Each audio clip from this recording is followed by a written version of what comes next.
Usa kaming gabi mga kolog mga auntie. Tugutin isab ko ninyo na mga sa tagkatahuran ni mga orasaha. Magandang gabi po sa inyo mga kabisyo.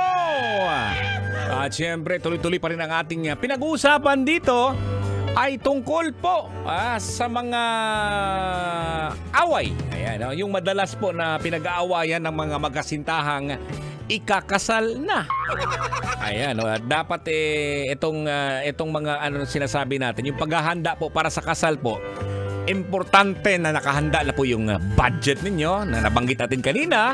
Siyempre, yung venue at petsa ng kasal. Oy! At ang gown at barong na gagamitin sa kasal. Oo. Siyempre, yung mga guest, mga bisita siguro, no? Dapat meron na tayong listahan. Pag ikaw naman po mga kabisyo, pag hindi ka naman kasali sa bisita, wag ka nang maging isang gate crusher. Andyan din yun mga kabisyo, yung catering, yung pagkain. Sinabi ko nga sa inyo dati, no, nung araw, yung tagaluto, yung kapitbahay. Oo, habang naghihiwa, may plastic sa ilalim. Oo, pag hindi nakatingin yung may-ari ng bahay, diretsos plastic. Joke lang. At syempre, ang photographer o kaya videographer. Oo, dapat naka-ready na yung maniniyot. Maniniyot kudakir. Ayan. Dapat magaling sila magaling magpahulagway. Maayong mukudak. Siyempre, nandyan din yung programa. Nandyan yung host ng kasal. Kasama na po ang ceremony, sayawan at iba pa mga special numbers. Dapat nakahanda na po yan mga kabisyo. Siyempre, meron pang mga prenup shoot nung araw. Wala pa rin mga prenup. Dagdag gastos lang ito mga kabisyo. Di ba wala lang, no? Nasa lang yun, studio lang yun, studio, magpa-picture, o kaya naman sa kwarto, o kaya magrenta ng hotel, magrenta ng room sa hotel, okay na yun. Wala na yung tumatakbo sa dagat, sa beaches habang mag-ala Don Sulueta. Siyempre mga bulaklak, mga bouquet at iba pa pong mga kailangan. At ito pinaka-importante po mga kabisyo, ang honeymoon. Yan, dapat nakaplano po yan mga kabisyo. Alam mo mga kabisyo, ang mahalaga sa mga sitwasyong ito ay siyempre dapat bukas lagi yung komunikasyon ng dalawa. Hindi lang siguro sa mag-asawa. Siguro pati na rin yung part ng magulang ng babae at magulang ng ng lalaki kasi madalas yan. Yung ikakasal okay na, di ba? Pero ang namumblema yung mga magulang ng ikakasal. Pambihira naman. At saka sa mga magulang naman na ikakasal, kung ako sa inyo po, wag na kayong mangingialam pag hindi naghihingi ng advice ang inyong mga anak. Kasi mangyayari, para kayong anay sa kanilang kasal. Ayan, sana may mga nakukuha kayong mga advice ni Uncle Totoy. Oo, magpakasal ko siguro. Pero alam mo nung araw po mga kabisyo, etong kasal napaka-importante talaga to, Hindi naman masasabi natin na perfecto kasi nung araw, halimbawa lang nabuntis yung babae. Siyempre, yung tatay ng babae, nagagalit na yan.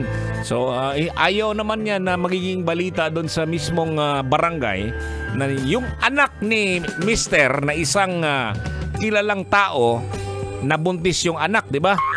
So, ang gagawin niya, hahantingin na yung lalaki. Dala ng shotgun. Pakakasalan mo ba yung anak ko? Hindi.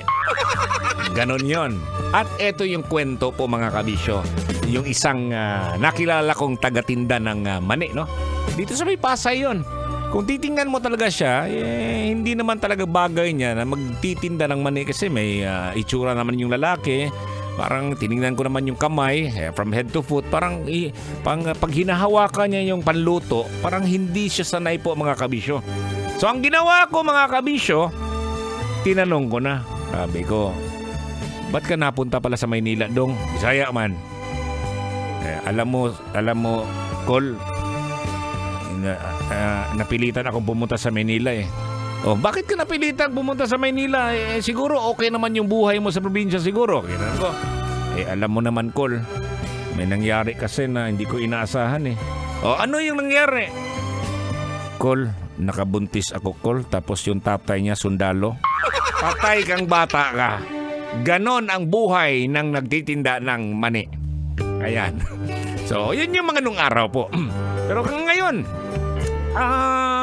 siguro dahil na rin sa ng panahon eh. Parang gano'n, parang ni-accept na siguro. Pero mayroon pa rin iba na hindi pa rin talaga tinatanggap yung mga ganong mga bagay. Dapat magpakasal kasi nabuntis. Mas maganda pa rin yung magpapakasal niyo. Anong wala mo ba? Ano mo tanan? Yung never been touched kayong dalawa. Di ba? Okay, no, marami pong salamat sa lahat ng nakatutoy po sa atin. Sa ating programa lagi yan, no, 9 p.m. hanggang 12 midnight. Ako po si Totoy Bato. Yung ating programa po, Totoy na Love. Ito po yung programa na kung saan madalas nating nire-reminis yung mga nung araw, nung dati, kami noon. Marami pong makaka-relate dito, mga angkol, ikaw te.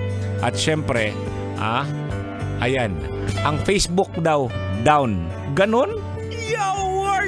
Alam mo, kinabahan ako, Boy P. Wala daw Facebook ngayon. Kinabahan ako, baka na-hack ba? Simba ko, palayo. Okay, no? Buyers, mga kabisyo, ingat po tayo lagi. Kini si Totoy Bato. May gabi. Kailangan pa bang i-memorize yan? Love Radio. Basic!